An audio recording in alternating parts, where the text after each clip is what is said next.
రామ మందిర బాలరాముడి ప్రాణప్రతిష్ఠ సందర్భంగా అయోధ్య మీదే అంతా చర్చ జరుగుతుంది. అయితే అయోధ్యలో ఓవైపు మొత్తం భక్తిభావంతో మెలుగుతుంటే మరోవైపు రాజకీయ రంగు పులుముకుంది. ఎందుకు ఈ అంశం రాజకీయమైంది?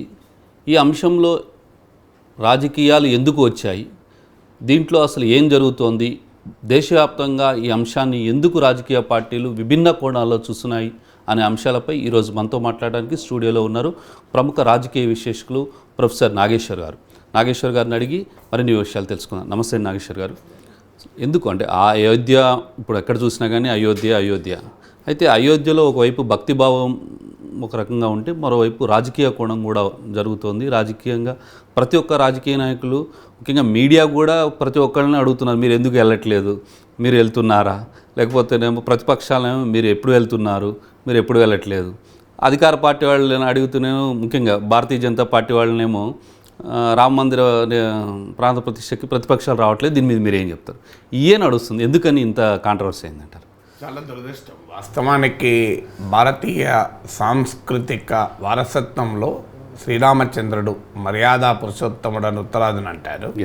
మన దగ్గర శ్రీరామచంద్రుడు, జానకి రాముడు రకరకాల పేర్లతో మనం పిలుస్తాం. సో రఘువంశోత్తముడైనటువంటి రాముడు, రాముల వారు భారతదేశంలో ఉన్న కోట్లాది హిందువులే కాదు ఇతర మతస్థులు కూడా గౌరవించి అభిమానించేటువంటి ఒక ప్రతీక. సో మనందరికీ చిన్నప్పటి నుంచి రామాలయానికి పోని వారం ఉండము, మరి శ్రీరామనవమికి రాముల వారి కళ్యాణానికి వెళ్ళని వాళ్ళు ఉండము, సో రాముల వారిని కొలవని వారు ఉండము. అంటే ఒక భారతదేశంలో వివాదాలకు అతీతం ఉండాల్సినటువంటి రామ మందిర ప్రతిష్టాపన అనేది ఎందుకు వివాదమైంది, ఏ కారణాల వివాదమైంది?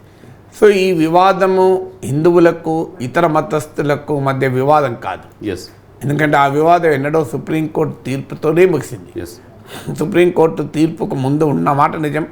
అది కూడా అయోధ్యలో ఆ స్థలంలో రామ మందిరం దగ్గర వివాదం. దేశంలో ఇంకెక్కడైనా రామాలయం, ఈవెన్ అయోధ్యలో ఇంకెక్కడైనా రామాలయం పట్ల ఏ రకమైన వివాదం లేదు. ఆ వివాదం కూడా అంటే ఆ స్థలంలోనే అక్కడే కట్టాలన్న వివాదం కూడా సుప్రీంకోర్టు తీర్పుతో ముగిసింది. అంటే దాన్ని అంగీకరించని ఇతర మతస్థుల వారు కూడా ఒక భారతదేశ రాజ్యాంగ బద్ధమైన ప్రజాస్వామ్య పాలనలో అత్యున్నత న్యాయస్థానం ఇచ్చిన తీర్పు పట్ల భిన్నాభిప్రాయం ఉండవచ్చు, కానీ దాన్ని అంగీకరించాల్సింది కనుక అంగీకరించారు.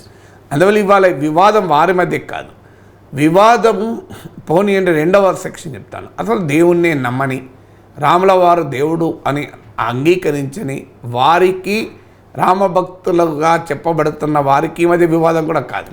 వాళ్ళెవరు దేవునే నమ్మనప్పుడు చర్చ ఎక్కడిది? దేవాలయానికి వస్తారా? ప్రాణప్రతిష్ఠ చేసుకున్నా ఏం చేసుకున్నా వాళ్ళు ఏమి విషయమే కదా. ఎందుకంటే దేవునికే నమ్మని వారితో చర్చ లేదు. కానీ ఇక మూడోది ఏంటి? దేవుణ్ణి నమ్మి, రాముల వారిని నమ్మి తమ నిత్య జీవితంలో హిందూ మతాన్ని, హిందూ ధర్మాన్ని ఆచరించే వారికి మధ్యనే ఇది చర్చ. అందులో కూడా హిందూ మత పరిరక్షణ కొరకు, హిందూ ధర్మ ప్రచారం కొరకు తమ జీవితాలను అంకితం చేసిన వారు కూడా ఈ వివాదంలో భాగమయ్యాం. దురదృష్టం ఏంటంటే ఇదేదో బీజేపీకి లౌకిక వాదులుగా చెప్పబడుతున్న ప్రతిపక్షాలకు మధ్య వివాదం కూడా కాదు.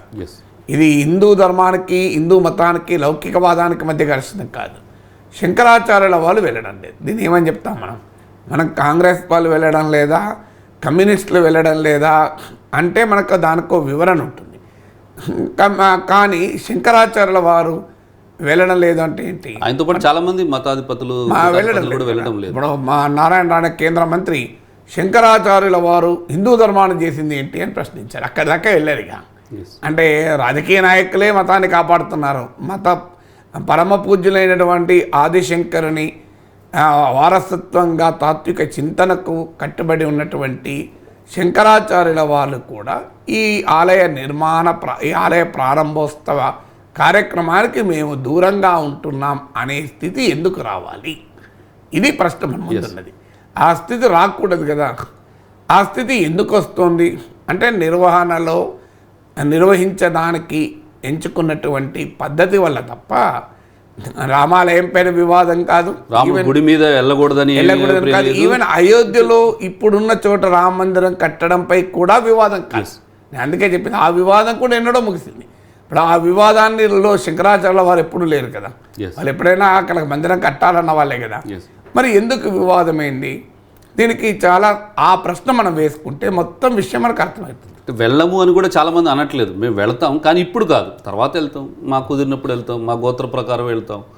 అంటే వాళ్ళు వెళ్ళకపోవటానికి శంకరాచార్యుల వాళ్ళు, వివిధ మఠాల శంకరాచార్యుల వారు కొన్ని కారణాలు స్పష్టంగా చెప్పారు. అందులో పూరీ శంకరాచార్యుల వారు మరింత స్పష్టంగా చెప్పారు. వారు చెప్పినటువంటి మొదటి కారణం ఏంటంటే, ఈ ఆలయం ఇంకా పూర్తి కాలేదు. మనకు తెలుసు కదా, ఆలయం పూర్తి కావడానికి ఇంకో 2 ఏళ్ళు 3 ఏళ్ళు పడుతుంది. ఎప్పుడైనా ఆలయ నిర్మాణము పూర్తి కాకుండా ఆలయాన్ని ప్రారంభించాల్సిన అవసరము, ఆవశ్యకత ఎవరికి, ఎందుకు? ఈ ప్రశ్న వేసుకోవాలి కదా. నీకు ఎక్కడైనా ఆలయం పూర్తి, మన ఇల్లు పూర్తి కాకముందు కొన్ని కారణాల రీత్యా మనము గృహప్రవేశాలు చేసుకున్న వాళ్ళే కొద్దిమంది ఉంటారు, ఎక్కువ మంది ఉండరు. కానీ ఆలయాన్నే పూర్తి కాకముందు ఆలయాన్ని ఎందుకు ప్రారంభిస్తున్నారు? ఆ ప్రారంభించడంలో ధర్మశాస్త్రాల ప్రకారం సరైందా కాదా అని నేను చెప్పడం లేదు, ఎందుకంటే నాకు ఆ సామర్థ్యం లేదు. కానీ ఈ ప్రశ్న శంకరాచార్యుల, వివిధ మఠాల శంకరాచార్యులు అడుగుతున్నారు. ఇది అసంపూర్తిగా ఉన్న ఆలయాన్ని ప్రారంభించవచ్చా? ఇప్పుడు ప్రారంభిస్తున్నది కేవలం గర్భగుడే, అంటే ఒకవైపు భక్తులు వెళ్తుంటారు, మరోవైపు నిర్మాణము జరుగుతూ ఉంటుంది. ఇది సరైనటువంటి పద్ధత? ఎందుకు మరి ఈ పరిస్థితి వస్తుంది? అందరికీ తెలుసు, 2024 ఎన్నికలు ఉన్నాయి. ఆ ఎన్నికలకు 3 నెలల ముందు ఈ ముహూర్తాన్ని ఉండాలి అని నిర్ణయించింది. అంటే హిందూ ధర్మం కోసం, రాముల వారి ఆలోచన కోసం, భక్తి కోసం కాదు, ఈ అసంపూర్తిగా ఉన్న సమయంలోనే ఆలయాన్ని ప్రారంభించడానికి మతంతో, ధర్మంతో, రాముల వారితో, రామభక్తితో సంబంధం లేదు. కేవలం రాజకీయంతో, ఎన్నికలతో సంబంధం. అది ఎన్నికలు రాజకీయంతో కూడా ఎందుకు సంబంధము? ఏదో దేశ ప్రజాస్వామ్య పరిరక్షణ కొరకు ఈ ఎన్నికలకు ముందు దీన్ని ప్రారంభించడం లేదు. చాలా స్పష్టంగా చెప్పాలంటే, అధికారంలో ఉన్న రాజకీయ పార్టీ రాజకీయ ప్రయోజనాల కొరకు ప్రారంభిస్తున్నప్పుడు సహజంగానే ఇతర రాజకీయ శక్తులు దూరంగా ఉంటారు. ఈవెన్ మతాధిపతులు కూడా దూరంగా ఉండటానికి మొదటి కారణం, ఇది ధర్మం కొరకో, దైవం కొరకో మీరు దీన్ని అసంపూర్తిగా ఉన్నప్పుడే ప్రారంభించడం లేదు అనేది వారికి కూడా అర్థమైంది కనుక వారు దూరంగా ఉంటున్నారు. ఇక పూరీ శంకరాచార్యుల వారైతే మరొకటి కూడా రైజ్ చేశారు. రాజకీయ నాయకులు, ప్రధానమంత్రి నరేంద్ర మోడీ ఆధ్వర్యంలో ఇది జరగడానికి కూడా ఆయన వ్యతిరేకించారు. ఆయన చాలా స్పష్టంగా ఒక మాట చెప్పారు, శంకరాచార్యుల వారు ఎక్కడికి పోవాలి, ఏమి భుజించాలి అనే దానిపైన కూడా పరిమితులు ఉంటాయి, నియమ నిబంధనలు ఉంటాయి. శంకరాచార్యుల వారే కదా అని చెప్పి నేను అన్నిట్లో వెళ్ళకూడదు, అన్నీ చేయకూడదు. అలాగే రాజకీయ నాయకులకు కూడా పరిమితులు ఉంటాయి, వాళ్ళు ఏం చేయాలని. వారికి రాజ్యాంగము ఆ పరిమితులను పెడుతుంది. అంటే చాలా క్లియర్గా what is constitutional, what is religious, what is political, what is ఏది రాజకీయము, ఏది ధార్మికము అనే దానిపైన పూరీ శంకరాచార్య స్పష్టమైన విభజన గీత చూపెట్టారు. అయ్యా, దేశ ప్రధాని పట్ల మన గౌరవం ఉంటుంది.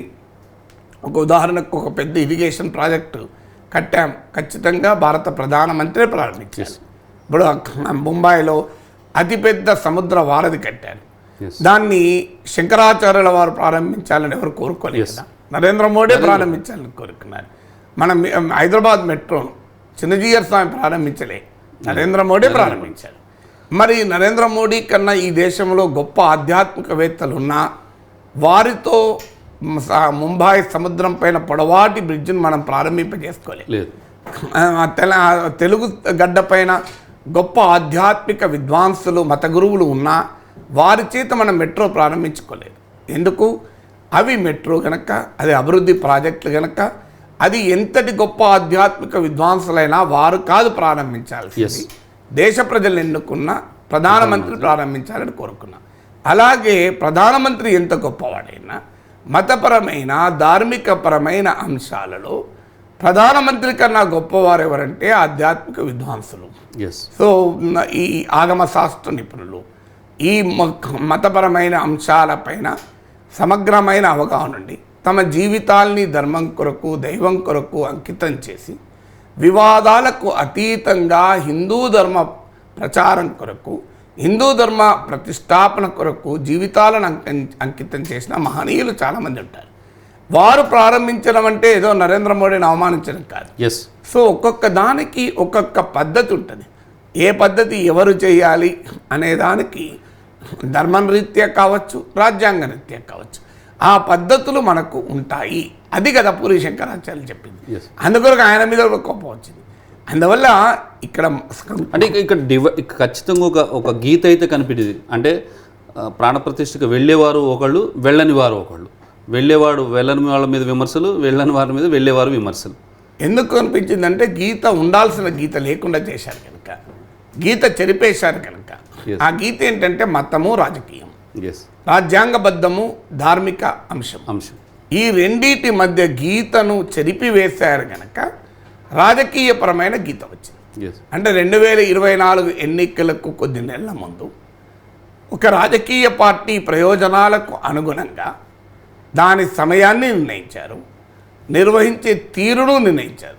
నరేంద్ర మోడీ, యోగి ఆదిత్యనాథ్ వారే కాదు, దేశంలో ఉన్న బడా పారిశ్రామికవేత్తలు, దేశంలో ఉన్న పెద్ద పెద్ద సినిమా యాక్టర్లు అసలు ఒక ఆధ్యాత్మిక పరమైన కార్యక్రమంగా దీన్ని నిర్వహించి ఉంటే, కేవలం ధర్మం కొరకు దైవం కొరకు నిరాడంబరంగా తమ జీవితాలను అంకితం చేసిన వారికే పరిమితమై ఉంటే ఇలా ఈ వివాదం అయ్యేదా? ఈ వివాదం కావటానికి దీంట్లో వివిధ రంగాల విఐపీలు ఎంటర్ కావడం వల్ల, దేవుని ముందు విఐపీ ఉండరు. దేవుని ముందు ముఖేష్ అంబానీ, గౌతమ్ అదానీ, నరేంద్ర మోడీ, అమితాబ్ బచ్చన్ తేడా లేదు. దేవుని ముందు ఎవరైనా ఒకటే. సో అందువల్ల ఆ రకంగా ఈ ఈవెంట్ను ప్లాన్ చేశారు కనుక, అంటే ఈ ఈవెంట్ నుంచి ఒక రాజకీయ ప్రయోజనాన్ని పొందుతున్నారు కనుక దానివల్ల నష్టపోయే రాజకీయ పార్టీలు దూరంగా ఉండవా? అందుకని ప్రతిపక్షాలు అనుమానం లేదు కదా. ప్రతిపక్షాలు దూరంగా ఉండటానికి స్పష్టంగా చెప్పిన కారణాలు: ఒకటి, ఇది భారతీయ జనతా పార్టీ పొలిటికల్ ప్రాజెక్టుగా మార్చారు. 2, రాజ్యము మతము ఈ రెండింటిని కలగాబులగం చేయడం ద్వారా సంఘ్ పరివార్ ఐడియాలజికల్ ప్రాజెక్టుకు అనుగుణంగా మార్చారు. సో ఒకవైపు భారతీయ జనతా పార్టీ పొలిటికల్ ప్రాజెక్టుగా, మరోవైపు భారత రాజ్యాంగానికి భిన్నంగా ఆర్ఎస్ఎస్ పరివార ఐడియాలజికల్ ప్రాజెక్టుగా దీన్ని మార్చారు. ఎందుకంటే రాజ్యము మతాతీతమైంది, రాజ్యము మతానికి వ్యతిరేకం కాదు. సో రాజ్యము మతానికి అతీతంగా ఉండాలి. కానీ ఇక్కడ రాజ్యమే మతపరమైన కార్యక్రమానికి నాయకత్వం వహిస్తుంది. సో ధర్మానికి నాయకత్వం వహిస్తున్న వాళ్ళు కాదు ఈ కార్యక్రమ నాయకత్వం వహించేది. సో ఈ కార్యక్రమం చుట్టూ రాముల వారితో పాటు నరేంద్ర మోడీ పైన ఫోకస్.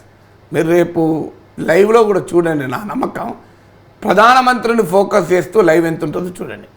మీరు ఎలా అనగలుగుతున్నారు అంటే, మీకు చంద్రుని పైన మనం భారతదేశ చంద్రయాన్ 3 దిగినప్పుడు మీరు కనుక లైవ్ టెలికాస్ట్ చూస్తే చంద్రుని పైన ల్యాండర్ మనకు లైవ్ స్క్రీన్ పైన ల్యాండర్కి ఎంత ప్రొజెక్షన్ ఉందో ప్రధానమంత్రి దాన్ని చూస్తున్నారన్న దానికి కూడా అదే ప్రొజెక్షన్. ఆయన ఇక్కడ కూడా లేరు, అప్పుడు ఆయన ఇక్కడ కూడా లేరు, సౌత్ ఆఫ్రికాలో ఉన్నారు.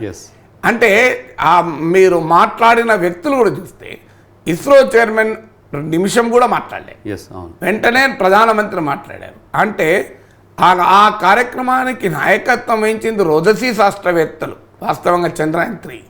సో రాజకీయ నాయకులు ఉంటారు. ఇంకో టైంలో ఆయన దేశ ప్రధాని కాబట్టి దేశ ప్రధాని హోదాలో ఆయన మాట్లాడారు, దేశ ప్రజలను ఉద్దేశించారని చెప్తుంటారు. ఎలాంటి అభ్యంతరం లేదు, కానీ ముందు ఎవరు మాట్లాడాలన్నది పాయింట్ కదా.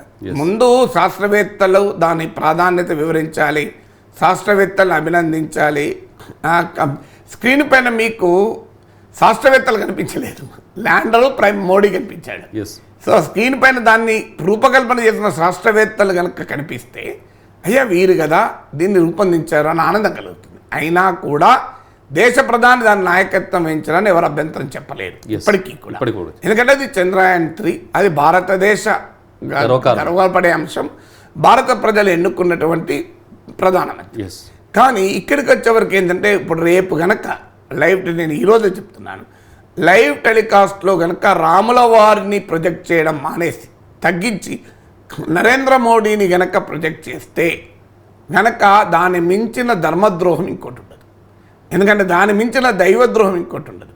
నరేంద్ర మోడీకి ఫోకస్ అవసరం లేదు. ఆయన దేశంలో అత్యంత జనాదరణ కలిగిన రాజకీయ నాయకుడు, ఎవరు కాదనలేరు. మెజారిటీ ప్రజలు ఓటు వేసి ఎన్నుకున్న ప్రధానమంత్రి. అందువల్ల ఈ ఈవెంట్ పూర్తిగా రాముల వారికి అంకితం చేసి స్క్రీన్ పైన ప్రధానమంత్రిని పదే పదే చూపెట్టే కార్యక్రమం చేయకపోతే అప్పుడు మనం నిజంగా అభినందిస్తలేము.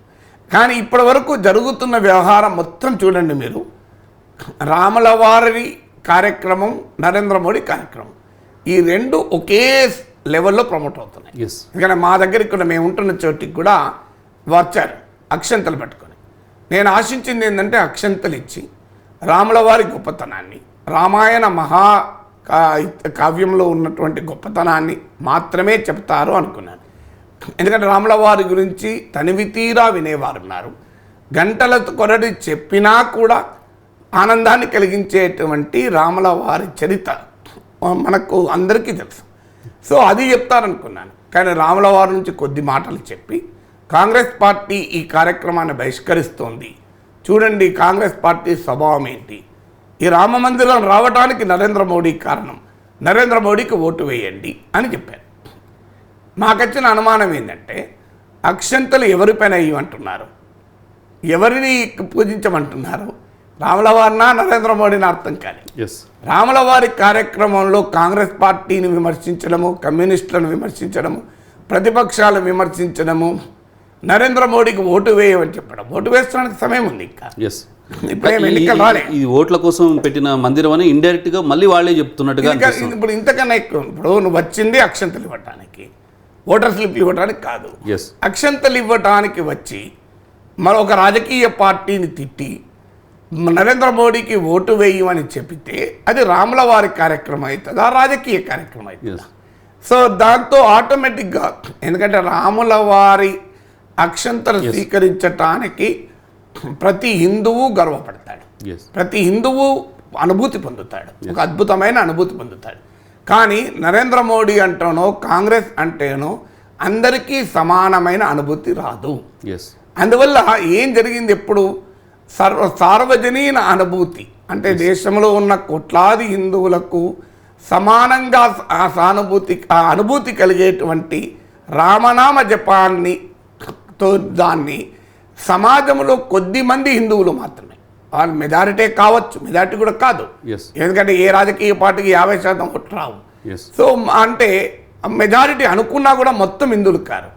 అంటే కొద్దిమంది హిందువులకు అనుభూతి కలిగే మోడీ నామజపాన్ని రెండు మిక్స్ చేయడం వల్ల సహజంగానే రాజకీయ పార్టీలు ఏం చేయాలి అంటే ఈ కార్యక్రమంలో భాగస్వాములై నరేంద్ర మోడీ జపాన్ చేయమంటారు ఆ ఇతర పార్టీల్ని. అది సాధ్యమవుతుందా? రాముల వారి జపాన్ని నామాన్ని జపిస్తారు కానీ నరేంద్ర మోడీ నామాన్ని జపించలేరు కదా. అందువల్ల నిర్వాహకులు చేస్తున్న పొరపాటు ఏంటంటే, అంటే దీని ప్రతిపక్షాలు ఒక ఈవెంట్గానే చూస్తున్నాయి. ఇది ఈ ఈవెంట్లో మెయిన్ ప్రొజెక్షన్ అంతా కూడా నరేంద్ర మోడీ కాబట్టే మేము వెళ్ళట్లేదు అని చెప్పేసి వాళ్ళు చెప్తున్నారు. ప్రతిపక్షాలు చూడడం కాదు, నిర్వాహకులు చేస్తున్నారు. ఇప్పుడు అక్షంతలు పట్టుకొచ్చిన ప్రతిపక్షాలు కాదు. అంటే రామ మందిర నిర్మాణాన్ని ఓన్ చేసుకుంటున్న వాళ్ళు అక్షంతలు తీసుకొచ్చి రాముల వారికి మాత్రమే దాన్ని పరిమితం చేసి ఉంటే ఏ హిందువు అభ్యంతరం చెప్పారు. ఎందుకంటే రామనామం అనేది వేల సంవత్సరాలుగా ప్రతి హిందువును స్ఫూర్తి పొందుతున్నది కదా. సో అందువల్ల దానికి ఎవరికి అభ్యంతరం ఉంటుంది? నేను ఎంతమంది చెప్పాను, ప్రతిపక్ష పార్టీలు కూడా అందరూ గుళ్ళకి వెళ్ళే వాళ్ళు ఉన్నారు, పూజలు చేసేవాళ్ళు ఉన్నారు. ఎవరైనా ఈవెన్ ఇతర మతస్థులు కూడా అంగీకరించారు దానికి. ఇప్పుడు మీరు రామ మందిర్ సుప్రీంకోర్టు తీర్పు తర్వాత దేశంలో ఎక్కడ ఈవెన్ ముస్లిం సంఘాలకు కూడా తీవ్ర అభ్యంతరం చెప్పింది ఏం లేదు. తమ ఆవేదన వ్యక్తం చేయొచ్చు, ఆ తీర్పుతో అంగీకరించకపోవచ్చు, కానీ ఆ తీర్పుకు వ్యతిరేకంగా కానీ అయోధ్యలో రామ మందిర నిర్మాణాన్ని ప్రతిఘటిస్తామని కానీ భారతదేశంలో ఎవరు ఇంతవరకు రాజకీయ పార్టీ కూడా చెప్పలేదు. మరి అలాంటప్పుడు దానికి ఒక మంచి అవకాశం కదా. రాముల వారిని ఈ దేశ ప్రజలను ఐక్యం చేయడానికి ఒక అవకాశంగా వాడుకోవాల్సింది పోయి రాముల వారిని ఈ దేశ హిందువుల్ని విభజించడానికి వాడుకోవడమే ఆవేదన. Yes. సో అంటే ఈ దేశ ప్రజలందరినీ కాదు, సర్వ మానవాళిని ఐక్యం చేసేటువంటి ఆ మహనీయుని నామాన్ని హిందువుల్లోనే విభజన తెచ్చడానికి, Yes. ఆఖరికి హిందూ మతానికి జీవితం అంకితం చేసిన శంకరాచార్యులు వర్సెస్ రాజకీయ నాయకులుగా Yes. మార్చడాన్ని, ఇది రామ ద్రోహం కాదా, ఇది దైవ ద్రోహం కాదా, ఇది ధర్మద్రోహం కాదా, ఇది ఒక సగటు హిందువు అడుగుతున్న ప్రశ్న. కానీ భారతదేశం హిందూ దేశం, ఇక్కడ హిందూ కల్చర్ ఎక్కువ, హిందువులు ఎక్కువ ఉన్నారు. మరి అట్లాంటప్పుడు ఈ హిందూ దేశంగా ప్రజలడానికి ఉన్న అభ్యంతరం ఏంటి? అంటే మీరు రెండు అభ్యంతరాలు. ఎందుకంటే ఇది హిందువులు మెజారిటీ ఉన్న దేశం కాదని ఎవరు అనలేరు. కానీ ఇది హిందూ దేశం కాదు. అమెరికా మెజారిటీ ఎవరు? క్రైస్తవులు. ఎస్. కానీ అమెరికాలో క్రైస్తవ దేశమా? కాదు. అమెరికా క్రైస్తవ దేశం ఉంటే మన సాఫ్ట్వేర్ ఉద్యోగాలు ఉద్యోగాలు చేసేవాళ్ళ, ఎస్. మనము అక్కడ ఎలా జీవించగలిగే వాళ్ళ రెండవ శ్రేణి పౌరులుగా ఉన్నామా?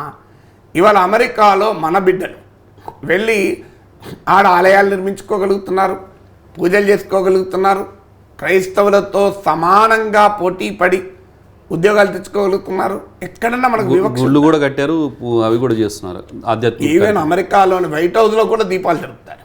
ఎస్. సో ఎక్కడ మనకు అమెరికాలో ఉన్న మన వారు ఒక్కసారి ఊహించుకున్నాం.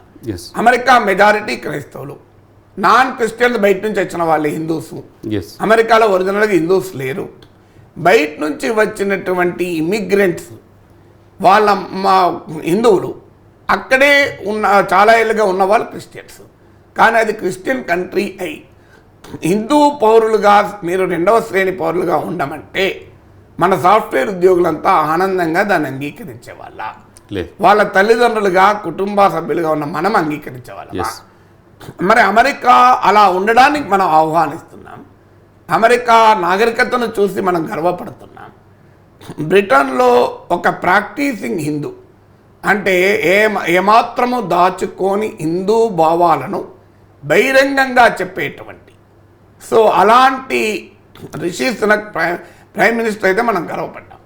అంటే బ్రిటన్ అలా ఉండడాన్ని మనం ఆదర్శంగా చెప్తున్నాం, అమెరికా అలా ఉండడాన్ని ఆదర్శంగా చెప్తున్నాం. కానీ భారతదేశం అలా ఉండకూడదు అంటున్నాం. ఇది ఇంతకన్నా అన్యాయం ఉంటుందా?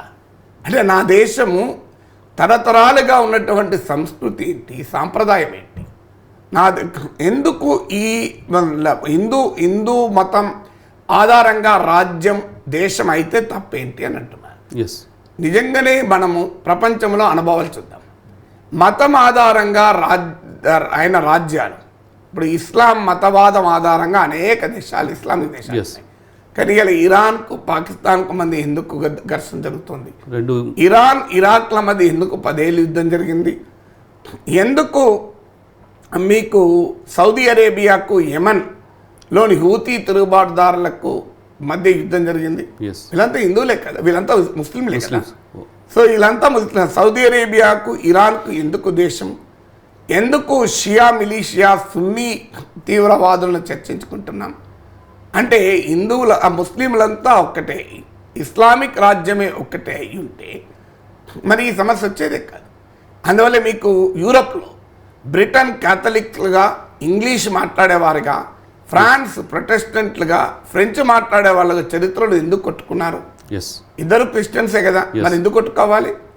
అంటే అప్పుడు ఒక వాదన వస్తుంది, ఇలా అక్కడ జరగవచ్చు కానీ హిందూ మతంలో జరగదు, తెగలు వేరు అంటారు. అది వేరు. హిందూ మతానికి ఆ లక్షణము లేదు అంటున్నారు.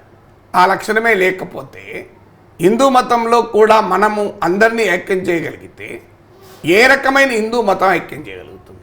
ఇప్పుడు చెప్పబడుతున్న హిందూ మతమా?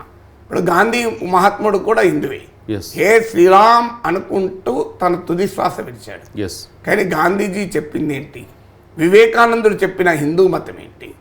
ఇప్పుడు చెప్పబడుతున్నటువంటి హిందూ మతం ఏంటి? అందువల్ల హిందువులుగా భావించు, హిందువులుగా జీవిస్తున్నటువంటి ఇతర రాజకీయ పార్టీలలో ఉన్నవారికి అభ్యంతరం ఏంటంటే ఇది హిందూ మతాన్ని, హిందూ ధర్మాన్ని కూడా రీషేప్ చేస్తుంది. నాకు తెలిసిన హిందూ మతం ఏంటి, నేను నమ్మిన హిందూ ధర్మం ఏంటి? ఉపనిషత్తుల్లో శ్వేతాస్వతర ఉపనిషత్తు అనుకుంటాను, పొరపాటున నేను తప్పుగా ప్రొనౌన్స్ చేస్తే క్షమించండి, నేను అందులో పాండిత్యం ఉన్నవాని కాదు. అందులో ఒక గొప్ప మాట ఉంది, ప్రతి మనిషి తన ఆకాశాన్ని తన చర్మంగా మార్చుకుంటే ఇక ఈ భూమిపైన కష్ట సుఖాలు ఉండవు అని. ఆకాశాన్ని చర్మంగా అంటే అర్థం ఏంటి? విశ్వమంతా ఒకటే అన్న భావన. అందరూ అంటే నీ చర్మాన్ని ఆకాశాన్ని చర్మంగా మార్చుకోవాలి. చూడండి ఎంత గొప్ప మాటను మీరు గమనించండి. మంచి ఆలోచనలు అన్ని వైపుల నుంచి రానివ్వండి అని చెప్పిన మతం ఇది. పార్లమెంట్ ఆఫ్ రిలీజియన్స్లో స్వామి వివేకానందుడు వెళ్ళి ఏం చెప్తాడు? నా దేశం, నేను భారతదేశం అనే ఒక పవిత్ర గడ్డ పైన హిందూ మత ప్రతినిధిగా వచ్చాను. నా మతం గొప్పతనం ఏంటంటే నా మతములోనే సత్యం ఉంది అని నేను నమ్మను. ప్రతి మతములోనూ సత్యం ఉందని నమ్మే హిందూ మత ప్రతినిధిని అని చెప్పాడు. అది వివేకానందుడు గొప్పతనం. అది కదా హిందూ మతం గొప్పతనం. వసుదైక కుటుంబ భావన నీకు ఎన్ని మతాల్లో ఉంది చెప్పండి? ఇది కదా హిందూ రిలీజన్ అంటే ఏంటి?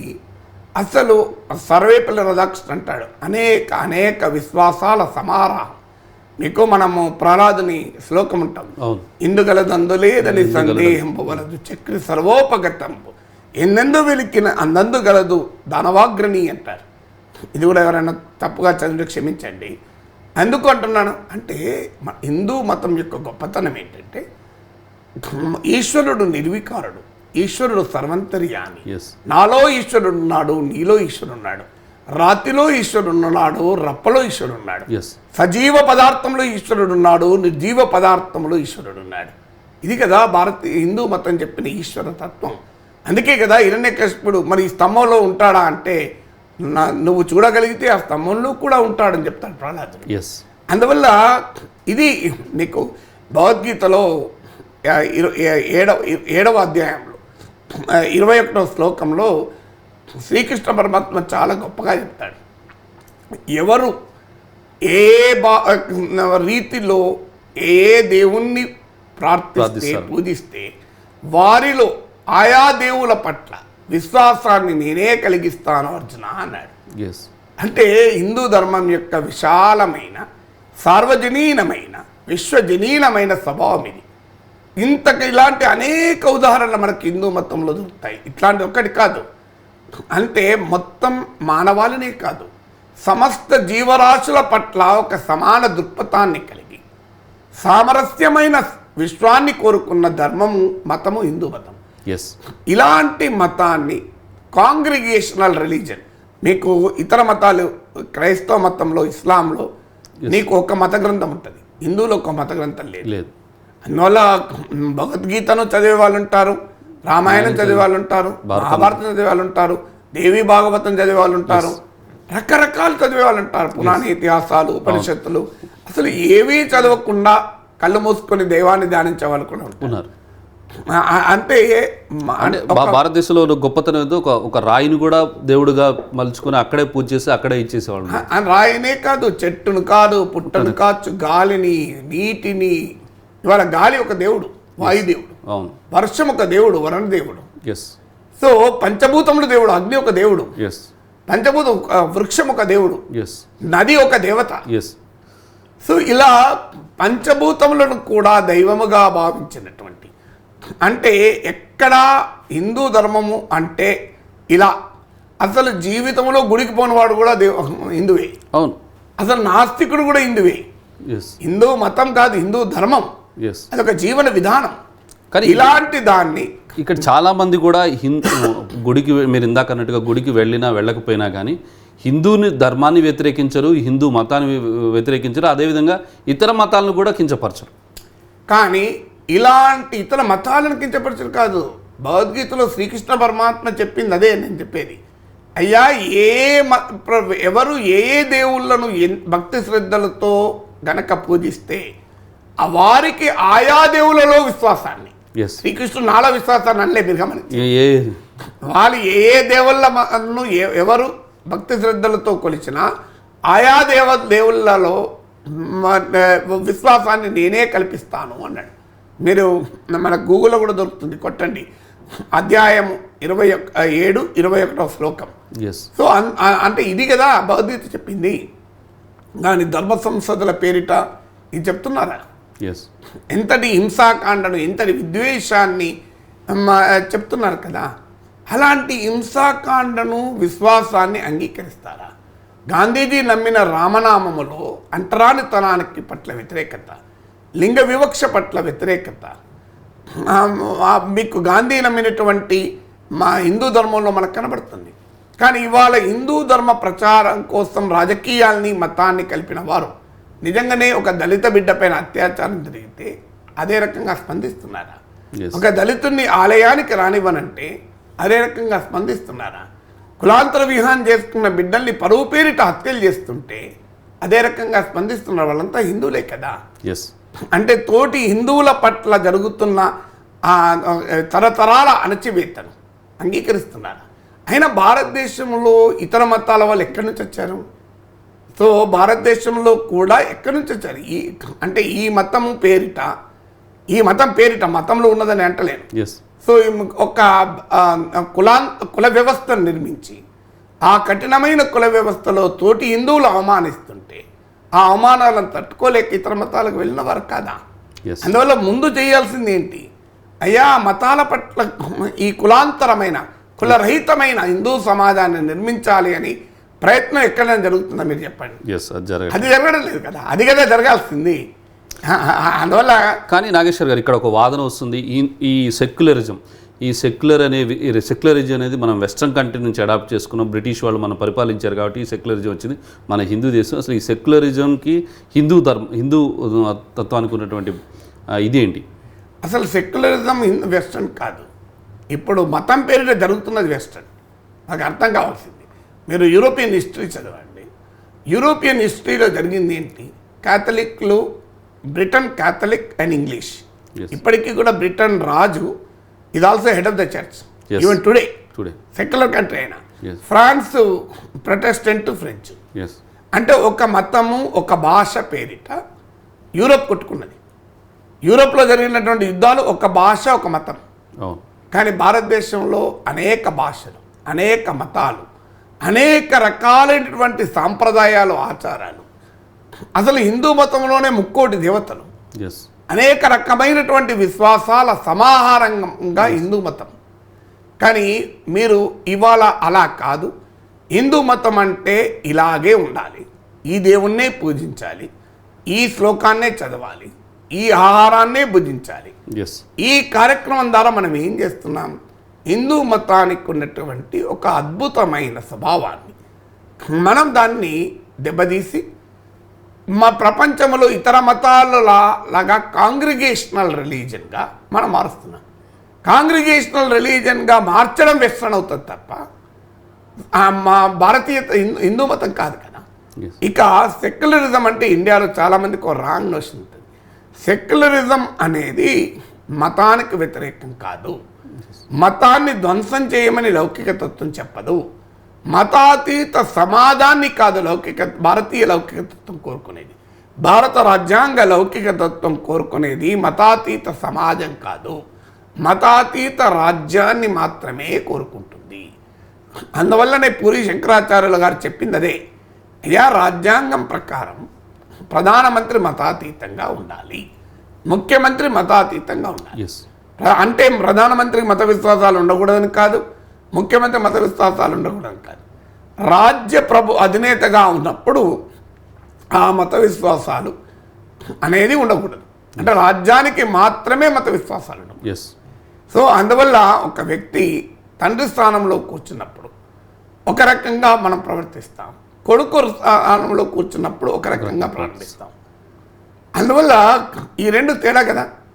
సో ఈ 2 తేడాలు ఉన్నట్లే వ్యక్తిగా ప్రధానమంత్రి వేరు, ప్రధానమంత్రిగా ప్రధానమంత్రి వేరు, వ్యక్తిగా నరేంద్ర మోడీ వేరు, ప్రధానమంత్రిగా నరేంద్ర మోడీ. అందుకే మనం ప్రియాంబుల్లో రాసుకున్నాం సెక్యులర్ అనేది. అందువల్ల సెక్యులర్ అనేది యాంటీ రిలీజన్ కాదు. సెక్యులర్ అనేది we have justice Chinnappa Reddy supreme court తీర్పు చెప్తారు. We have adopted a permissive attitude towards religion because India is a religious country.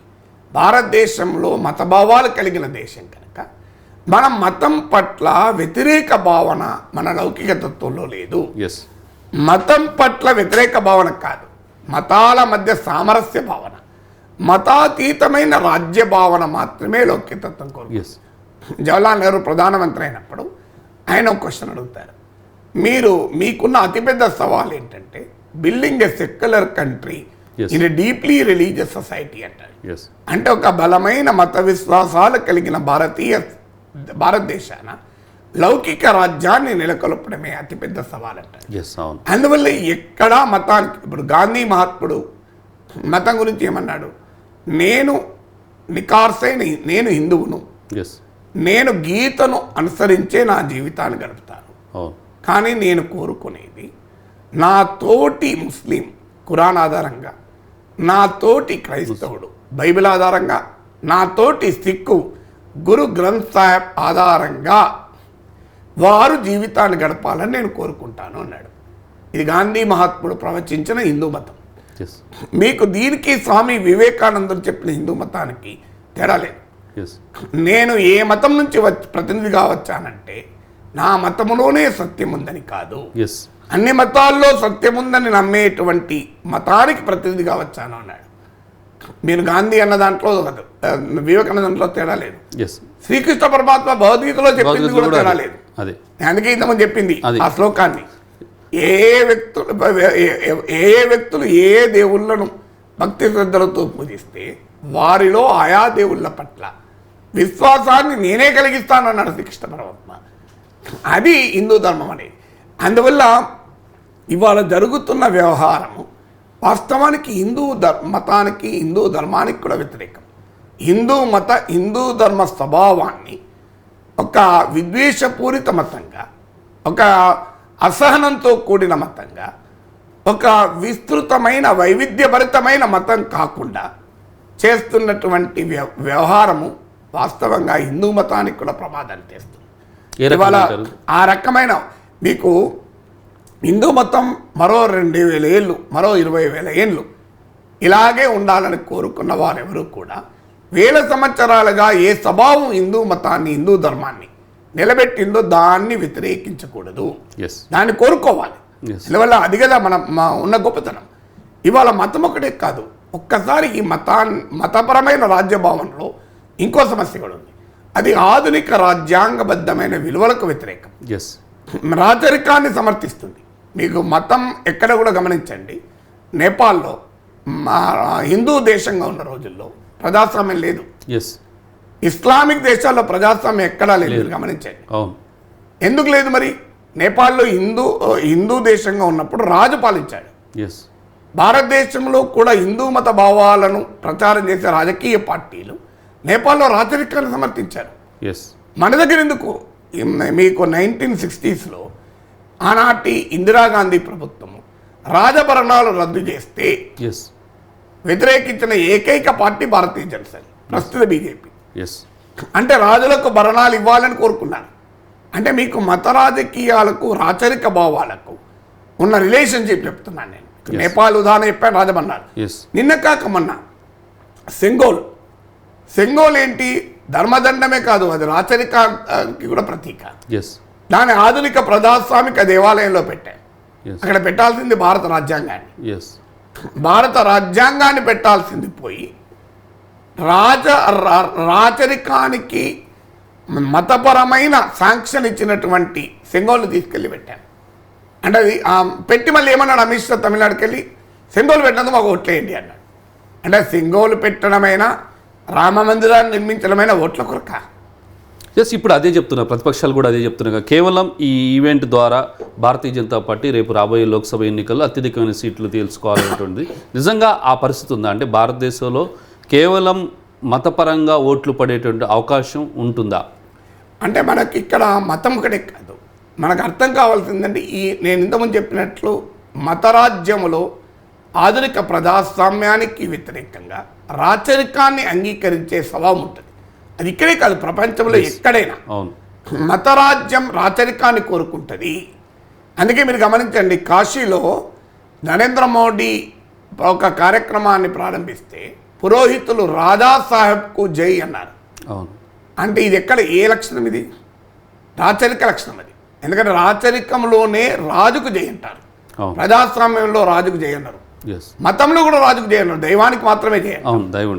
అసలు హిందూ మతం యొక్క గొప్పతనం ఏంటంటే, ఒకవేళ దైవమే ధర్మాన్ని తప్పితే దైవం ప్రివేల్ కాడు, ధర్మమే ప్రివేల్ అవుతుంది. ఇంత గొప్ప మతం. అవును, దైవమే ధర్మాన్ని తప్పితే, ఎస్. ఒకవేళ ఏదైనా కారణరీత్యా ధర్మ విరుద్ధంగా దైవం ప్రవర్తిస్తే ధర్మమే పై ఉంటుంది తప్ప దైవం కాదు.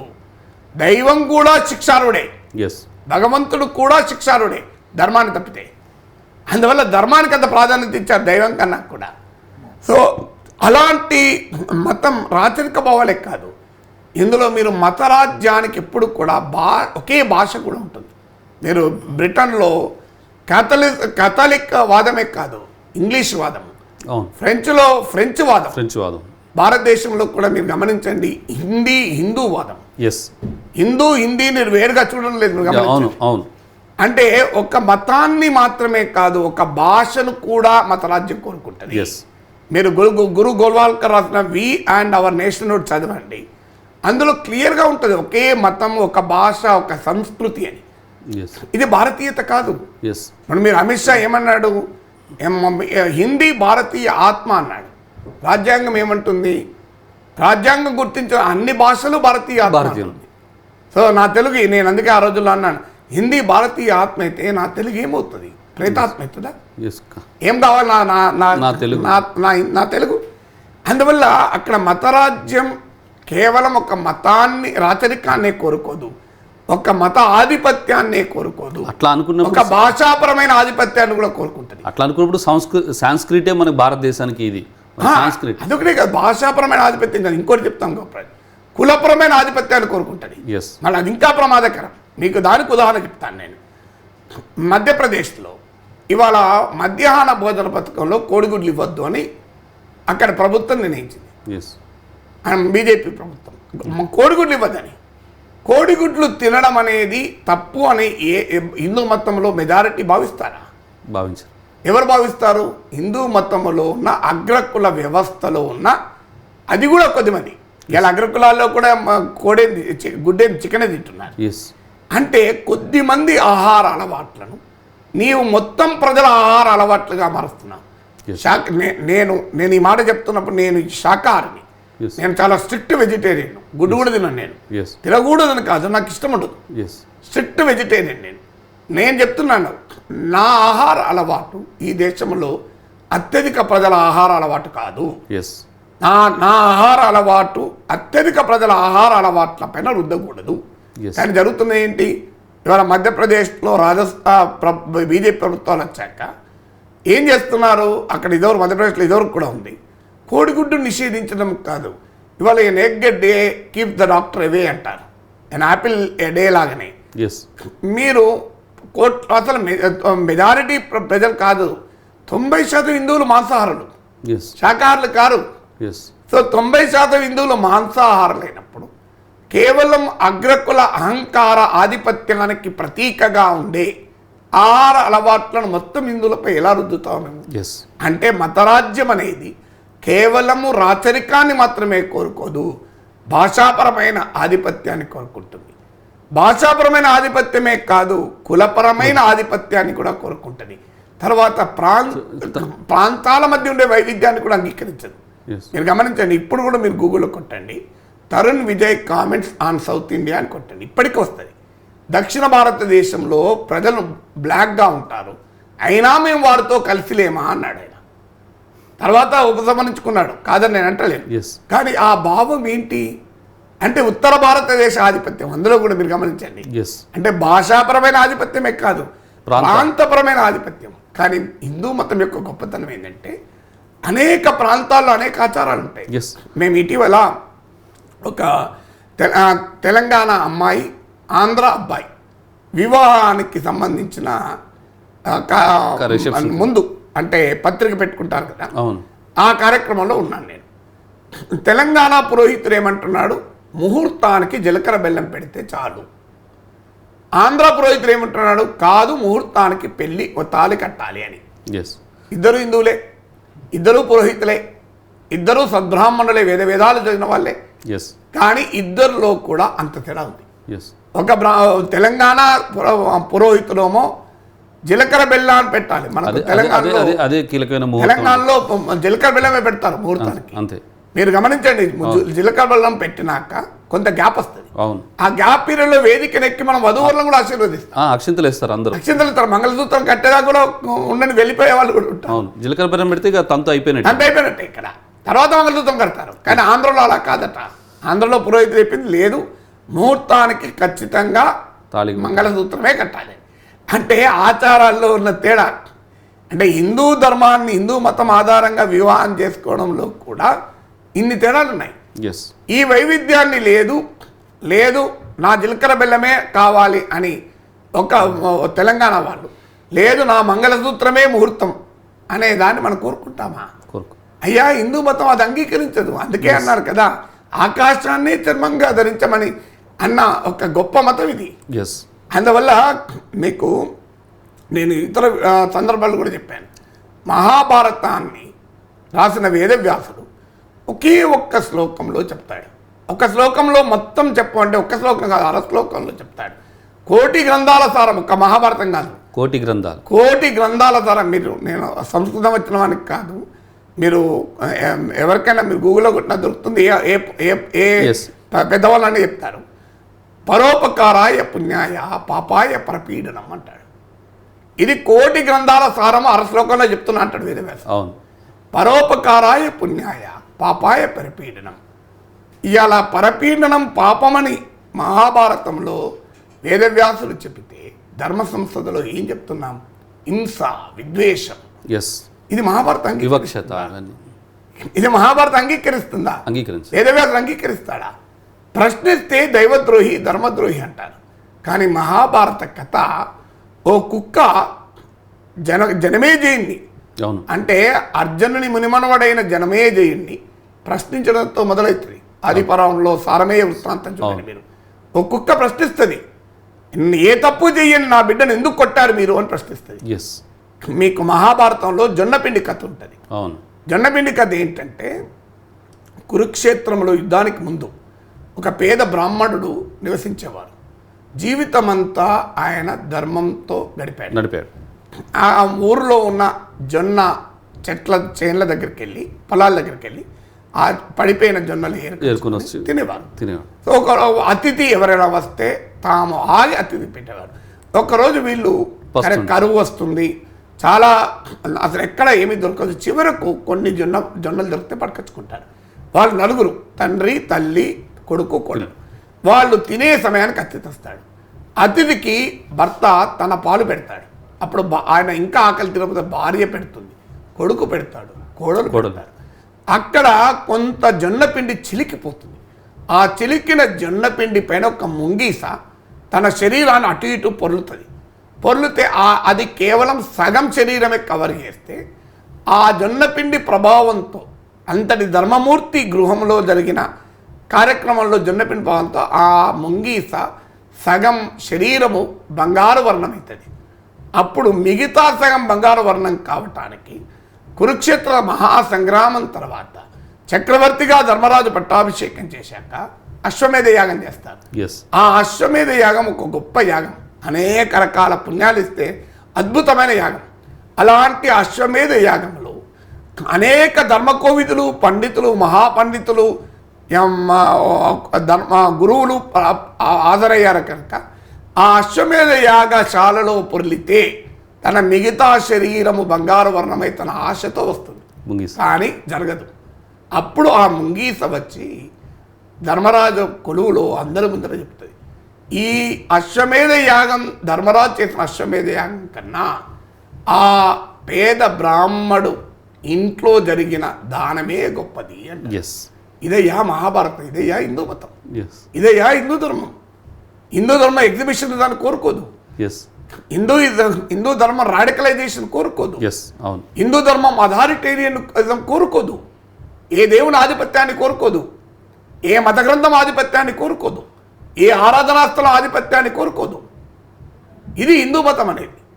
సో ఈ చరాచర జగత్తులో, ఈ సకల సృష్టిలో ఏ జీవరాశి మరో జీవరాశిపై ఆధిపత్యం చెలాయించకూడదు అని ఈశా ఉపనిషత్తులో చెప్తారు. పరోపకారాయ పుణ్యాయ పాపాయ పరపీడనం. అంటే పరులను పీడించడమే పాపం అని చెప్పినటువంటి హిందూ మతం గొప్పదియా, ఇప్పుడు జరుగుతున్న వ్యవహారం గొప్పదా? ఒక్కసారి ఆలోచించండి. ఎవరు నిజమైన హిందువు? ఎవరు నిజమైన హిందూ ధర్మానికి ప్రతినిధి? సార్వజనీనమైన, విశ్వజనీనమైన, వైవిధ్యభరితమైన హిందూ ధర్మాన్ని కోరుకుందామా? లేదు అగ్రకుల ఆధిపత్య, ఒకే భాష, ఒకే ఆహార అలవాట్లు, ఒకే నాయకుడు, ఒకే రాచరిక విలువలతో కూడిన మతాన్ని కోరుకుందామా? ఇది కదా మన ముందున్న ప్రశ్న. అంటే ప్రజల మనోభావాల్ని బలవంతంగా ఒకవైపు తీసుకెళ్లేటువంటి ప్రయత్నాన్ని ప్రజలు, అంటే రాజ్యాంగబద్ధమైన ప్రజాస్వామిక భారతదేశమే ఈ దేశాన్ని ఐక్యంగా ఉంచుతుంది. ఎందుకంటే కోట్లాది మంది అనేక మతాల వారు ఉన్న దేశం అనేది, అనేక విశ్వాసాలు ఉన్న దేశం అనేది, ఖచ్చితంగా అనేక భాషలు మాట్లాడే దేశం అనేది. ఇలాంటి దేశంలో ఏ ఒక్క భాష కానీ, ఏ ఒక్క మతం కానీ, ఏ ఒక్క జాతి కానీ తామే అధిపతి అని అనుకుంటే ఈ దేశం ఐక్యంగా ఉండదు. నిజమైన దేశభక్తులు ఆలోచించాల్సింది, ఈ దేశాన్ని ఐక్యంగా ఉంచేది పౌరసత్వం, మతం కాదు. ఈ దేశాన్ని ఐక్యంగా ఉంచేది రాజ్యాంగం, కులం కాదు. అందువల్ల ధర్మము దైవము మధ్య ఘర్షణ ఏర్పడితే ధర్మమే నిలుస్తుంది, దైవం కాదని చెప్పిన భారతీయత. అలాంటప్పుడు రాజ్యాంగానికి మతానికి ఘర్షణ ఏర్పడితే రాజ్యాంగమే ప్రివేల్ అవుతుంది. సో అంటే మతం నీ వ్యక్తిగత జీవితానికి మాత్రమే పరిమితం. నీ వ్యక్తిగత జీవితాన్ని పరిపుష్టం చేసేందుకు, ప్రక్షాళన చేసేందుకు, పునీతం చేసేందుకు మతం నీకు స్ఫూర్తినివ్వాలి. కానీ ఈ దేశ ప్రభుత్వాలు మాత్రం రాజ్యాంగబద్ధంగానే నడవాలి. అందువల్ల మతాతీత సమాజం కాదు నేను చెప్పేది, మతాతీత రాజ్యం కావాలి. అంటే ప్రజల మనోభావాలు ఉంటాయి. ఎవరి ఊర్లలో వాళ్ళు, ఒక ఊర్లో జాతర జరుగుతుంది, ఊరంతా కదిలి వెళుతుంది. అందులో అన్ని రకాల కులాలు, అన్ని రకాల మతాలు, అన్ని రకాల భాషలు మాట్లాడే వాళ్ళు ఉంటారు. అట్లా ఒక్కొక్క ఊరు ఒక్కొక్క దాని పరిచిన పరిస్థితుల్లో ఇప్పుడు జరుగుతున్నటువంటి తంతుకి మిగతా వాళ్ళంతా కూడా ఇది రాకపోతే ఒక నేరం చేసినట్టు, ఇది రాకపోతే ఇక్కడికి రాకపోతే ఒక మీరంతా హిందూ వ్యతిరేకులైనటువంటి ప్రొజెక్షన్ని ఎంతవరకు చూడొచ్చు అంటారు? రాముల వారిని అడిగితే ఒక్క సెకండ్ కళ్ళు మూసుకొని ఇదే ప్రశ్న రాముల వారిని అడుగుదాం. రాముల వారు ఏమంటారు ఒకసారి, ఏం సమాధానం వస్తుంది? నా నమ్మకం ఇప్పుడు అధికారంలో ఉన్నవారు చెప్తున్నది రాముల వారు చెప్పారు. రాముల వారి గొప్పతనం ఏంటంటే, రావణాసురుల్లో కూడా రాజనీతిజ్ఞుడు ఉన్నాడు, నేర్చుకోమని లక్ష్మణుని పంపినట్లు మనకు కొన్ని రామాయణ కథలు చెప్తాయి. రావణాసురునిలో, శత్రువులో కూడా రాజనీతిజ్ఞత ఉంటే దాన్ని నేర్చుకోమని చెప్తారు. అందుకే గాంధీజీ నమ్మిన హిందూ మతం ఏం చెప్పింది? బ్రిటిష్ వలసవాదానికి వ్యతిరేకంగా, బ్రిటిష్ సామ్రాజ్యవాదానికి వ్యతిరేకంగా నాయకత్వం వహించిన గాంధీ మహాత్ముడు మేము బ్రిటన్ ప్రజలకు వ్యతిరేకం కాదు అని చెప్పాడు. ఆంగ్లో ఇండియన్స్ ఈ దేశంలో గర్వంగా జీవించారు. ఇప్పటికీ వాళ్ళకి ఒక ఇప్పటికీ కూడా ఉంది. అంటే మనం వ్యతిరేకించింది ఇంగ్లీష్ కాదు, మనం వ్యతిరేకించింది ఆంగ్లో ఇండియన్ కాదు, మనం వ్యతిరేకించింది బ్రిటిష్ వలసవాదం, బ్రిటిష్ సామ్రాజ్యవాదాన్ని వ్యతిరేకించాం. అది కదా భారతీయత. భారతీయ సంస్కృతి ఎప్పుడు కూడా నేరపూరిత స్వభావాన్ని వ్యతిరేకిస్తుంది. అది ఎక్కడున్నా వ్యతిరేకిస్తుంది. విద్వేషాన్ని వ్యతిరేకిస్తుంది భారతీయత, ఆధిపత్యాన్ని వ్యతిరేకిస్తుంది, అణచివేతను వ్యతిరేకిస్తుంది. ఇది భారతీయత. సో ఇది భారతీయ సాంస్కృతిక వారసత్వ విలువలు. మీరు ఎక్కడైనా చూడండి. సో మీరు చాలామంది రామాయణంలో శంభుక వధ గురించి చెప్తారు. నాకు కూడా చాలా రోజులు అనుమానం ఉండే, మరి శబరిని ఆదరించి మోక్షం ప్రసాదించిన శ్రీరామచంద్రుడు శంభుకుడు తపస్సు చేస్తుంటే వధించాడు, శత్రుఘ్ను పంపించి ఇది న్యాయమా అని అనిపించింది. నేను ఈ మధ్య గరికపాటి ప్రవచనంలో విన్నాను, అసలు అది కల్పితము, అది ఒరిజినల్ రామాయణంలో లేదు, శంభుక వధ అనేది ఒరిజినల్ రామాయణంలో లేదు అన్నాడు. నాకు చాలా ఉపశమనం అనిపించింది. మరి నిజమే కదా. ఒకవేళ ఉన్నా నేను అనేది ఏంటంటే, ఆనాటి దేశకాల పరిస్థితులు వేరు, ఆనాటి దేశకాల పరిస్థితులకు అనుగుణంగా ఉండాలి. ఎందుకంటే ఆనాటి దేశకాల పరిస్థితులు వేరు, ఈనాటి దేశకాల పరిస్థితులు వేరు.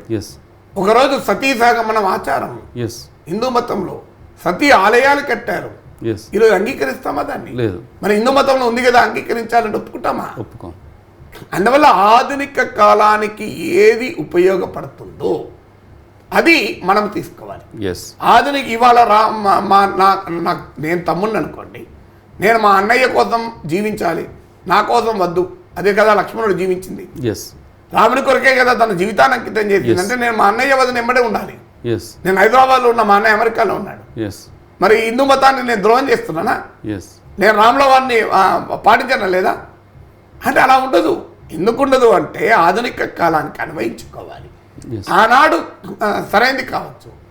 ఈనాడు అన్నదమ్ముల మధ్య ఆస్తి పంచాయతీలు వస్తే రామాలయానికి వెళ్ళి, ఓ రాముడా, మా తమ్మునితో నాకు ఆస్తి పంచాయతీ, మా అన్నతో నాకు ఆస్తి పంచాయతీ ఉంది, ఆస్తి నాకే దక్కేలా చేస్తే నీ గుడికి వచ్చి ప్రదక్షిణాలు చేసి కొబ్బరికాయలు కొడతాను మొక్కుతున్నాడు. అయ్యా, నువ్వు ఎవరికి మొక్కుతున్నావు? ఏ రాముడికి మొక్కుతున్నావు? ఏ వ్యక్తితో విన్నవించుకుంటున్నావు?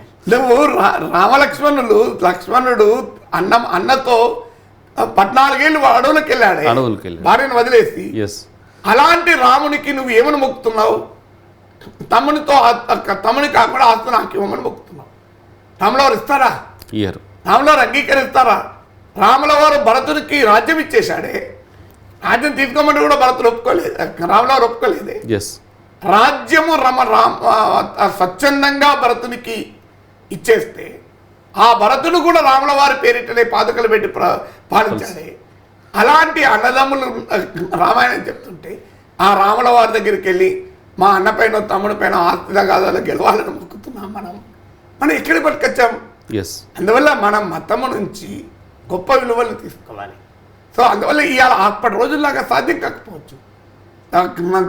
రాముల వారిలాగా తండ్రి పితృవాక్పాలన సాధ్యం కాకపోవచ్చు. కానీ అందులో నుంచి నేర్చుకోవాల్సింది తల్లిదండ్రులను గౌరవించడం. తల్లిదండ్రులను గౌరవించడం అనేది ఇప్పటికి కూడా సార్వజనీనమే కదా, ఇప్పటికి కూడా విశ్వజనీనమే కదా, అంటే తేడా లేదు కదా. ఖచ్చితంగా నా 2 పిల్లలకు అక్షరాభ్యాసం చేయించాలన్నప్పుడు నేను మా నాన్నతోనే చేయించాను. ఎందుకంటే మా నాన్నని మించిన గురువు లేడు నాకు.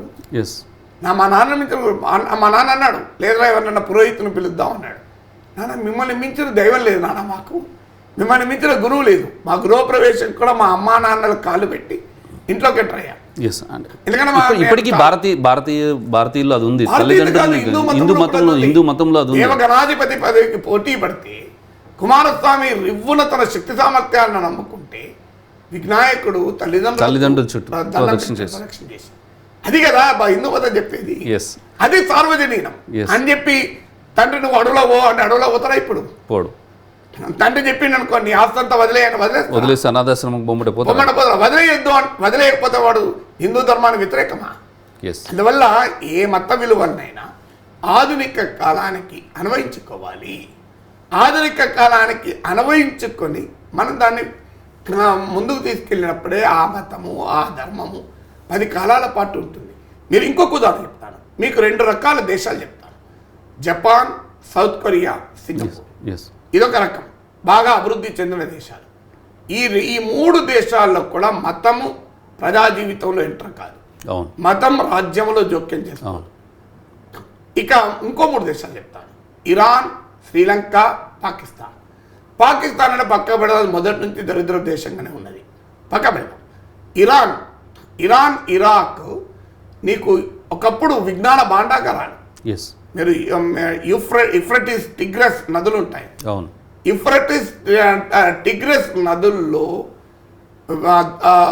జరిగినటువంటి దాడుల వల్ల ఆ నదులలో నీళ్లు కాదు, రక్తము, సిరా.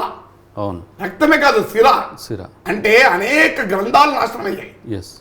అంతటి జ్ఞాన విజ్ఞాన భాండాగారాలుగా ప్రాంతం ఉండేది. ఇలా ఎలా ఉంది ఇరాన్? ఇరాక్ చూడండి. ఎందుకు? అక్కడ రాచరికం షాను ఇరాన్లో పారద్రోలిన తర్వాత మతపరమైనటువంటి ఉన్మాదం రాజ్యానికి వచ్చింది, అయతుల్లా ఖుమైనీ రూపంలో. ఇవాళ ఇరాన్లో మనం చూస్తున్నాం. సో ఆడవాళ్ళకి రక్షణ లేదు, హక్కులు లేవు. అలాంటి పరిస్థితి, అలాంటి దేశంగా ఎందుకు మారింది ఇరాన్? ఒక విజ్ఞాన భాండాగారాలుగా ఉన్న ప్రాంతాలు కాస్త ఇవాళ ఆ స్థాయికి ఎందుకు పతనమయ్యాయి? శ్రీలంక ఒకప్పుడు మీకు బ్రహ్మాండమైన ఎడ్యుకేషన్, హెల్త్, మీరు ఏ ఎడ్యుకేషనల్ హెల్త్ ఇండికేటర్ని తీసుకోండి, శ్రీలంక టాప్లో ఉండేది.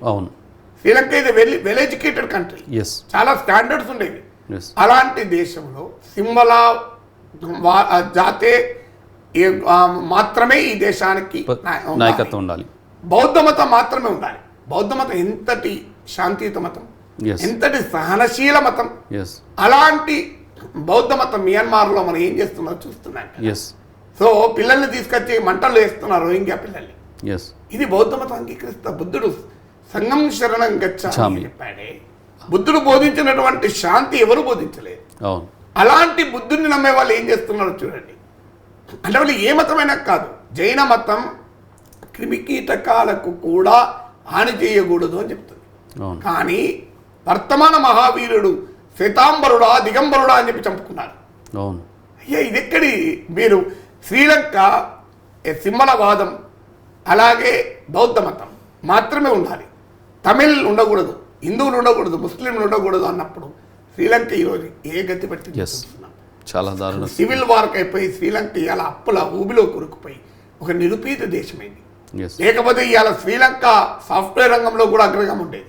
ఎందుకంటే ఎప్పుడో ఎడ్యుకేషన్ లెవెల్లో ఇస్తున్నారు. ఇవాళ జపాన్, సౌత్ కొరియా, మీకు సింగపూర్ స్థాయిలో శ్రీలంక ఉండేది. అలాంటి శ్రీలంక నాశనం అయిపోయింది. అందువల్ల మీకు Sri Lanka, Iran, Pakistan, Japan, Singapore, దక్షిణ కొరియా ఈ కంపారిజన్ చూస్తే అర్థమవుతుంది మతం రాజ్యం ఏదైతే ఆ సమాజము ప్రగతి నిరోధకంగా మారుతుంది. ఆ సమాజము అభివృద్ధి నోచుకోదు. కానీ దురదృష్టం మతం కూడా అనేక రకాల అంతర్యుద్ధాలకు లోనవుతుంది అని నేను అందుకే మీకు ఉదాహరణ చెప్పాను. పాకిస్తాన్, ఇరాన్ ఎందుకు కొట్టుకుంటుంది, బ్రిటన్, ఫ్రాన్స్ ఎందుకు కొట్టుకున్నారు, ఇరాన్, సౌదీ అరేబియా, యూతీలు ఎందుకు కొట్టుకున్నారు ఉదాహరణ చెప్పడానికి కారణం అది. సో చివరిగా భారతదేశ ప్రజలు చాలా తెలివి పరులు, ఆలోచన పరులు, ఇటువంటి రాజకీయాలను కానీ ఇటువంటి వ్యవహారాలని అంగీకరిస్తారంటారా? అన్ఫార్చునేట్లీ ప్రజలు అంగీకరించడం డామినెంట్ డిస్కోర్స్. ఎందుకంటే మన దేశంలో జరుగుతున్నది ఏంటంటే 3 రకాల లోపాలు జరుగుతున్నాయి. ఒక రకమైన రాజకీయ శ్రవంతమో మతాన్ని రాజకీయంగా వాడుకొని, మత ఉన్మాదాన్ని రాజకీయ సమీకరణకు ఒక ఆయుధంగా మార్చుకొని, సో పరమ పవిత్రమైన దైవాన్ని కూడా వివాదాలుగా మార్చి తమ రాజకీయ ప్రయోజనాలు పొందుతున్నారు. రెండో వారమో అసలు హిందూ ధర్మం అంతా మౌఢ్యము, హిందూ ధర్మం అంతా ఉన్మాదము, హిందూ మతం అంతా అసహనము అనేటువంటి మెజారిటీ ప్రజల మత విశ్వాసాలను వ్యతిరేకంగా మెజారిటీ ప్రజల మత విశ్వాసాలను ప్రశ్నిస్తూ రాజకీయం చేస్తున్నారు. ఇక మూడో వారు అటు ఇటు కాకుండా రాజీ పడుతూ లౌకికవాదం పేరిట మైనారిటీ బుజ్జగింపులకు పాల్పడుతూ, లేదంటే ఇప్పుడు ఎక్కడ ఆ మొదటి రకం రాజకీయం హిందూ మత రాజకీయాలు డామినేట్ అవుతున్నాయి కనుక మెజారిటీ మతాన్ని బుజ్జగించే రాజకీయం, ఒకసారి మైనారిటీ మతాన్ని బుజ్జగించే రాజకీయం, ఒకసారి మెజారిటీ మతాన్ని బుజ్జగించే రాజకీయం, ఈ 2 రకాల రాజకీయాలు చేస్తున్నారు. మీకు జనతాదళ్ సెక్యులర్ కుమారస్వామి ముస్లిం ఓట్లను బుజ్జగించిన కుమారస్వామి ఇలా జై శ్రీరామ్ అంటున్నాడు. ఎంఐఎంతో దోస్తీ చేస్తే బీఆర్ఎస్ నాయకురాలు కవిత కాంగ్రెస్ హిందువులకు వ్యతిరేకి అని కామెంట్ చేస్తున్నారు. అంటే ఏమవుతున్నది, అటు మైనారిటీకో మెజారిటీకో బుజ్జగింపు చేస్తున్నారు. కానీ నిజంగా ఒక నిజమైన హిందూ ధర్మం ఏంటి, హిందూ మతంలో ఉన్న ఇప్పుడు ఏ మతమైనా గొప్పది వేలాది సంవత్సరాలుగా ఇవాల్వ్ అవుతుంది. ఏ మతములోనూ అన్ని మంచి దొరకవు. మీరు ఎనీ రిలీజన్ తీసుకోండి, అన్ని ఆధునిక కాలానికి ఉపయోగపడేవి దొరకవు. ఆధునిక కాలానికి ఉపయోగపడేవి తీసుకోండి. అది తీసుకోవడం లేదు ఎవరు, అది సమస్య. అది తీసుకోకుండా ప్రశ్నిస్తే ఇప్పుడు చూడండి మీరు, ఇప్పుడు ఇది కింద కామెంట్లు వస్తాయి, ఈయన హిందూ ద్రోహి, ధర్మద్రోహి అని. అయ్యా నేను నమ్మే హిందూ మతం, నేను నమ్మే హైందవంలో కుక్క అర్జునుని మునిమనుడైన పాండవ వంశ మహాచక్రవర్తిని ప్రశ్నించిన మతం హిందూ మతం. వేదవ్యాసుని శిష్యుడే ప్రశ్నిస్తాడు. అవును, వేదవ్యాసుని శిష్యుల్లో ఒక శిష్యుడు వేదవ్యాసుని అంగీకరించకుండా రోజు ప్రశ్నిస్తాడు. అదయ్యా ప్రశ్నించమని నేర్పింది మతం, పరపీడనం చేయొద్దని చెప్పిన మతం, పరోపకారం చేయమని చెప్పిన మతం, జ్ఞానం బోధించమని చెప్పింది, సర్వంతర్యామి జ్ఞానం బోధించమని చెప్పిన మతం, రాయిలోనూ రప్పలోనూ దైవం ఉందని చెప్పిన మతం, దైవమే ధర్మాన్ని ఉల్లంఘిస్తే ధర్మమే నిలబడుతుందని చెప్పిన మతం, ధర్మాన్ని ప్రచారం చేయమని చెప్పి సమస్త జీవరాశులు, మానవులే కాదు సమస్త జీవరాశులే కాదు నిర్జీవ పదార్థాల్లో కూడా దైవం ఉందని చెప్పిన మతం, నిర్జీవ పదార్థాల్లో కూడా దైవం ఉందని చెప్పిన మతం. అసలు ఏ మతాన్ని పూజించినా చేరుకునేది ఒక్కటే, ఆదిశంకరుడి తత్వం ఇది. ఎస్ ఆ నదులన్నీ సముద్రంలో కలిసినట్లే ఏ దేవుణ్ణి పూజించినా ఏ మతాన్ని ఆచరించినా చివరిని చేరుకునేది ఆ ఈశ్వరుణ్ణి ఏం చెప్తాడు శంకర భగవత్పాదుల వారు.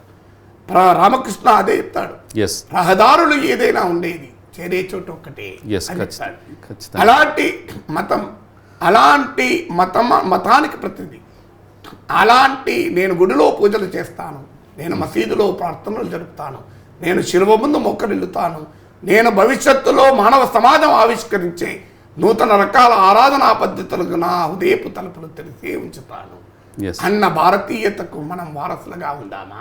సంకుచితమైన పరమత ద్వేషంతో, పరపీడనాన్ని ఆయుధంగా మార్చుకుని విద్వేషంతో జరిపే మూక సంస్కృతికి హిందూ మతాన్ని అప్పచెప్దామా అనేది ఒక సగటు హిందువు ఆశించి కోరుకోవాలి. If you're a true Hindu, నీ హిందూ ధర్మం ఏం చెప్పింది అనేది ఆలోచించాలి. If you're a true Indian, నీ భారతీయ సంస్కృతి ఏం చెప్పింది. Yes if you're a true human being, మతాల కన్నా సిద్ధాంతాల కన్నా మానవీయత గొప్పది. ఎస్ ఆ మానవీయతను మించిన మతం లేదు, మానవీయతను మించిన ధర్మం లేదు, Right. మానవీయతను మించిన దేశ సిద్ధాంతం లేదు అనేది గుర్తించగలగాలి. ఖచ్చితంగా. మొత్తం మీద అయోధ్యలో రామాలయం ప్రారంభోత్సవానికి సంబంధించినటువంటి ప్రాణప్రతిష్ఠ సందర్భంగా ఈ హిందూ సంబంధించిన చర్చ కూడా వచ్చింది. ఈ చర్చలో అసలు ఏంటి వాస్తవాలు ఏంటి, అసలు ఎలా ఆలోచించాలి ఏంటి, ఆ రామాలయ ప్రాణప్రతిష్ఠను ఎవరు వ్యతిరేకించట్లే, కానీ దాన్ని తరుగుతున్నటువంటి తీరును మాత్రం చాలామంది ప్రశ్నిస్తున్నారు. ఆ ప్రశ్నలకు అనేక రకమైన సమాధానం ఇచ్చిన నాగేశ్వర్ గారికి ధన్యవాదాలు. ఇది ఇవాళ స్ట్రైట్ టాక్. చూస్తూనే ఉండండి న్యూస్ 360, నిజం ఆలోచనను మారుస్తుంది.